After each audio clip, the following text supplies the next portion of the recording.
Loughlin, and today we're going to talk about the speed oven. Everything it can do, and all the hints and tips today you'll be able to take home and make sure that you get the absolute best out of the appliance every single day. So come with me, let's take a closer look, and you're going to use it like an expert in no time. So if we break down what the speed oven is, it's essentially 3 appliances built into the one appliance. So the speed oven is also a normal baking oven.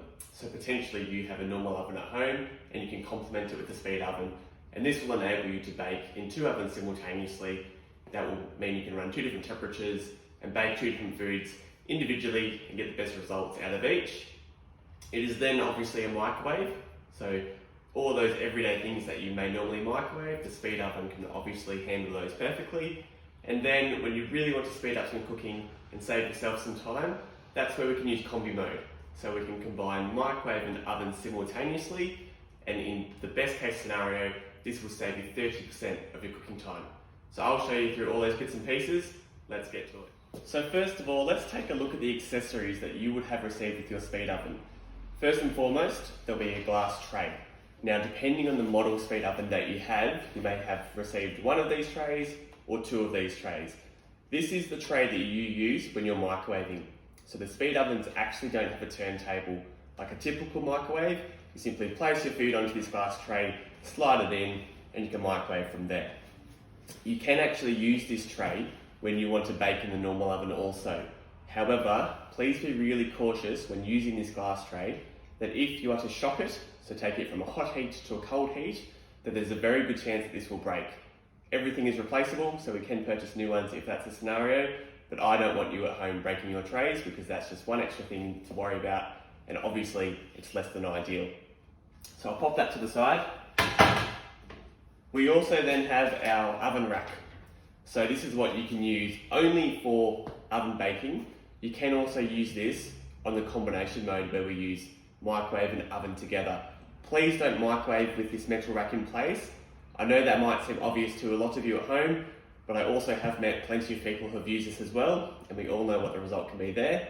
So only for oven cooking, I would normally sit this in a drawer or a cupboard out of the way, just in case someone at home doesn't realise that it's in place, and before you know it, they've microwaved with this rack in place.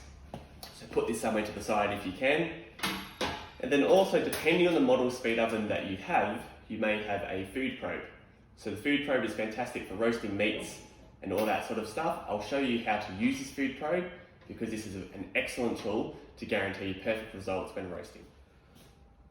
Let's take a closer look at the controls, and I'm going to show you a few shortcuts here which will make this a much easier appliance to use, quick and simple, which is perfect for all those everyday quick products that you need to cook. Now let's create the scenario that you want to quickly reheat something for 1 minute. A lot of people go into oven functions and then select microwave, where you can then pick your wattage and pick your time. So there's a few prompts involved, and this is all very easy, but we're probably taking 10 to 20 seconds to select this. The fastest way to do that is actually place your product inside the appliance. Let's pretend something's in there now. And there is a diamond-shaped button on the left-hand side of the oven. If you press that, you get 1,000 watts of microwaving for 1 minute. Every time you press that after then, you'll get a following minute. So this is the quickest way to microwave something. Simply pop it into the appliance on the glass tray, hit that diamond-shaped button as many times as you please. This will limit you to 5 minutes, that's the only catch, but this is the best way to quickly microwave. So I'll stop that program now. Cancel the process. A button next to that diamond-shaped button is the popcorn button. Now this is designed for those bags of popcorn that you might purchase from the supermarket. This, you can change the time and the settings depending on what popcorn you're purchasing. We've changed this one here, so when I press it, it's actually 850 watts for 1 minute. So we can't change the wattage on this program, but we can change the time. So I've met lots of people who don't eat popcorn regularly. However, they might reheat a wheat bag every day or heat up a porridge or a cup of tea or something like that. So you can tweak with the timing on this program to really make it suit your lifestyle. And then you've given yourself 2 really great shortcuts on that fascia screen of the oven. And this will enable you the easiest, quickest, and simplest way to use the appliance. They are the two best shortcuts I would say for your everyday microwaving, and hopefully those two buttons alone will save you a lot of time and make it a lot easier for when you're using this at home. Now that we have seen those two quick shortcuts for your everyday microwaving, let's take a closer look at the controls and other ways in which the appliance works. So we can see here, I'm on the main menu. I've got my oven functions, automatic programs. There's then special applications, my Miele. I can swipe across, and there's user programs and settings. So there's quite a bit here in the main menu already. If I go back, I can go into my oven functions, and here I can see I've got my normal baking functions that you would see in a typical oven, so fan plus, conventional. I also have though, microwaving and microwave combi. So here we can see all three ways in which we can use the appliance. There's the oven, the microwave, and the combi mode. If I scroll across, I then continue to have all of these oven functions that you will see in your normal baking oven. So this is great that whatever you cook in your oven, you can also cook in your speed oven and get the same fantastic results, which is really nice to know when you are cooking in those busier periods where you might be entertaining or situations like so. So first of all, if we look at microwaving, this defaults to 1000 watts. Now, all of us sort of know how to microwave. We've done it for a very long time. So the same principles apply. Obviously, as you can see here, there is no turntable. So essentially, we don't need that with the technology in the Miele microwave. We simply place the food onto a glass tray, select the wattage, select the time, and away we go.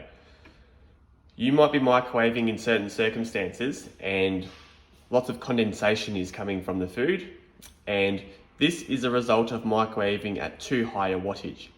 So essentially how a microwave cooks is it heats up all the water within the food. If we microwave at too high a wattage, what will happen is the food gets all that water to boil out of the food. This then creates lots of steam, which therefore creates the condensation that you might be seeing in your appliance. But also as a result, it means your food will taste quite dry. So when a lot of us refer to microwaved leftovers tasting a bit dry or a bit crispy or just not the same as what they would be reheating them another way, this is probably because you have reheated these at too high a wattage. And I'm also very guilty of this. I normally, microwave at 1000 watts all the time. But if you try reheating something at 600 watts or 850, slowly bring it down. This might take half a minute or a minute or two longer depending on how big the product is, but I can guarantee you that if you can do it at a slower wattage, you'll get nicer results with the product. So we can start at 1000 watts all the way down to 80 watts. Now 80 watts is very, very low.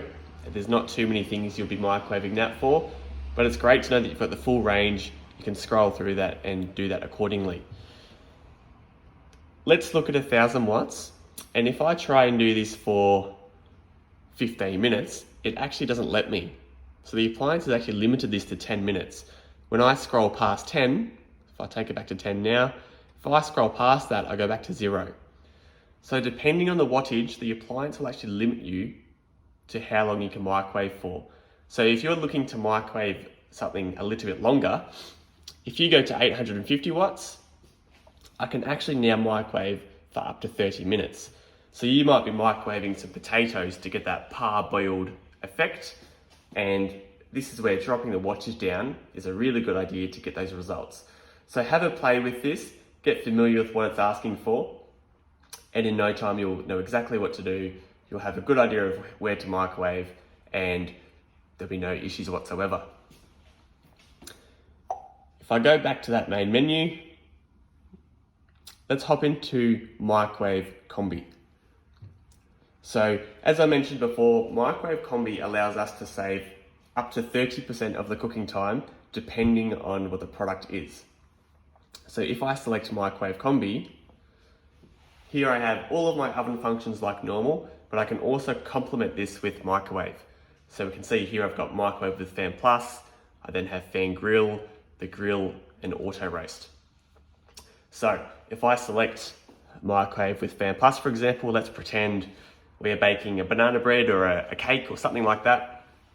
If I select this, You can see the wattage is limited to 300 watts.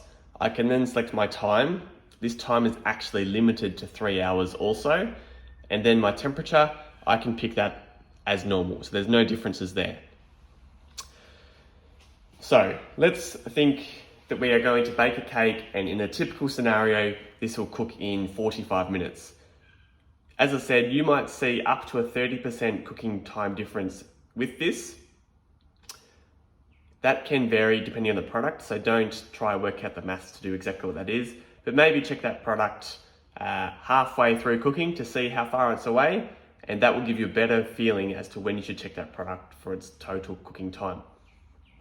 Every time we combine the microwave with Fan Plus, you can always see that the food has been influenced by a microwave. So you might get slightly different looking results in this combination mode than what you would in your normal baking oven. However, we are doing this with a conscious decision to save time. So for me, I think this is a fair compromise to give you the best cooking results in that shortened time period. Even if you're roasting really hard vegetables like potatoes or carrots, stuff like that, you might do 300 watts, let's say 200 degrees, and you can probably roast these in, 35 minutes or so. So that'll help to break them down nice and quick. The nice high temperature will give you that nice color that you would know and love, and that can get your meal together nice and quick. So I would recommend, if you're wanting to bake on this combination mode with the microwave and Fan Plus, or any of those other oven functions, is to hop onto mieleexperience.com.au. There's quite a few recipes there where we've used this program. Also, download the Miele at mobile app, because there's lots of recipes on that also. And also have a look in your user's manual, because in the manual they've got lots of tables. There's been lots of time and effort gone into all this collateral to make sure you can get the best out of the appliance at home. So have a read through that. I'm sure there's lots of your recipes at home that you can steal the method from a recipe that we've created, and you're going to get great results, nice and quick, and it's all very, very easy. So I've taken us back to the main menu now, and I'm going to talk you through using the food probe that we showed you earlier. So first of all, if you go into your oven functions and pick whatever function you like, this will work on everything except for microwaving and except for grilling. But your normal baking functions, your microwave combi functions, they will all use the food probe, which is fantastic. I'll just select Fan Plus, and obviously you can pick your temperature that you like. But now if you grab your food probe and plug it in, so this food probe attaches to the left-hand side of the appliance. So I'll plug this in now. So that's fully plugged in. Wait a few seconds. In fact, we'll close the door. And now we have our oven temperature, which we have adjusted, and also our internal temperature. So this temperature that you see on the right-hand side, which is now reading 60, this is the temperature that you would like your meat to reach internally. So if you refer to the manual, it will tell you what temperature equals medium, medium rare, and so on. You can also Google this if you wish. You might just simply Google medium rare beef temperature and it will pop up. So find out whatever temperature you would like. I can change this now. So for example, I want a nice rare roast beef. I might change this to 55, for example. So you can pick whatever you like. Now what will happen is the food probe is talking to the oven. Once your product reaches that temperature internally, your oven will then switch off. The oven will also alert you that your product has finished cooking, and you'll get the perfect result every single time. So when you use your food probe, first of all, it's only to be used for meat products. And there's a few things we need to follow to make sure we get the best results. First of all, we need to make sure we fully insert this food probe into the thickest part of the meat. So we don't want to have half of this food probe exposed. This entire metal piece we need to have fully into the product. I want you to avoid fatty parts of meat. Don't worry about this too much, but fat can read higher than meat. So you might get a slightly undercooked product if most of this food probe is sitting in a compartment of fat. And also, obviously, avoid the bone in meat. This food probe won't even enter the bone, but that will also affect how it works. So ideally, this would be used for a piece of meat with no bones. And as I said, follow those rules. Thickest part of the meat, that's the most important part, and you get a really, really great product with no guesswork on your behalf. Once again, we are back here at the main menu, and I just want to show you some of the automatic programs. These are fantastic because we can simply select a product, ask the oven to cook it for us, and we'll get a fantastic result every single time. So if I select automatic programs, everything here is in categories. So I've got cakes, bread, meat, cookies and muffins, and a whole lot more. If I swipe across, there's more once again. So you might want to be baking some biscuits or some muffins, for example. There's another 6 here. So you would have received a cookbook with the speed oven also. If you look for blueberry muffins, there'll be a Miele recipe according to that. However, you can also use your own personal recipe for this program. If I select blueberry muffins, you can select your level of browning. So you might have a taste for more darker baking or even lighter. If you're not too sure, it's always a good idea to use the default for the first time because we don't really know what the oven's idea of browning is. So maybe for your first time, use the default, and next time you can change it. Select OK. We can now start this now. We can start at a certain time or finish at a certain time. We can also, if we're curious, display the cooking stages. So if I select that now, this is a pretty simple one. It's cooking at fan plus 160 degrees for 35 minutes.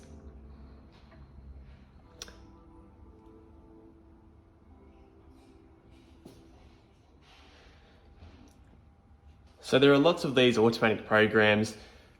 My recommendation would be to have a look through your appliance to see what's available. Have a go with a few of these because you'll get some fantastic results, and it's super easy and it makes cooking really fun. So I'll cancel this process now, and I want to show you some special applications. So once again, we find ourselves here at the main menu. If I select special applications, we have everything here from defrosting, drying, reheating. You can see this proving yeast dough. So I've got 8 options here. Now defrosting and reheating, that's typically what a lot of us use our microwave for on a regular basis. So we can do the same thing here. If I select defrost, it brings me all those categories of food. So you might have meat, for example. You then select your weight. So this is all pretty straightforward. Whoops. So select your weight of meat, press OK, and you can start now. So place that food into the oven onto that glass tray, hit OK, close the door, and away you go. And it's saying it's going to take 13 minutes in total. So really straightforward. So have a look through those special applications. One of my favorites, and I use this almost on a daily basis, is the proving yeast dough function. So you might be making pizza doughs or just a normal bread dough. You can make that dough, pop it into a lightly oiled bowl covered with some cling wrap or something, or a wet towel, place that into the oven, and basically you can see here the oven's defaulting to 35 degrees, and we can select our time. So this is creating a really nice warm environment for that yeast to activate and grow really quickly. Heading into the colder months here in Australia, we'll probably see our bread doughs take longer to rise on the bench. So being able to utilize the appliance for this makes it even easier, and you'll get consistent results every single time. So as I said, have a look through these special applications. These really extend what is possible from the appliance. Drying is also fantastic. Drying is great if you want to dehydrate some products. So you might have a herb garden which is going crazy. You need to dehydrate some herbs or make some meringues or dehydrate your own sultanas, any fruits, that sort of stuff. So it's great that we are able to do all this sort of stuff in the appliance. The maintenance of your speed oven is really straightforward. So first and foremost, the glass trays that come with the appliance, all you need to do with those is wash them in the sink with hot soapy water, and they should come up looking brand new every single time. When it comes to cleaning the cavity of the appliance, here I have next to me 2 products that Miele manufactures specifically for this oven. Here I have a microfiber cloth, and here I have the oven cleaner. So depending how dirty the appliance is, that will really determine how much cleaner you need to spray into the cavity. But simply spray it onto all those soiled areas and allow this to sit for 20 to 30 minutes. After that time, grab your cloth, get it nice and wet with some warm water, and gives the appliance a really good wipe down. A microfiber cloth is a really good tool to use because it cuts into all those fats and oils, whereas the other cloths may not cut into them quite as well. So do this every so often. It really will be a case-by-case sort of situation in terms of how often you have to clean it, but I've got no doubts you'll keep your speed ovens looking in really great condition for their entire lifespan. That wraps me up for everything today, everyone.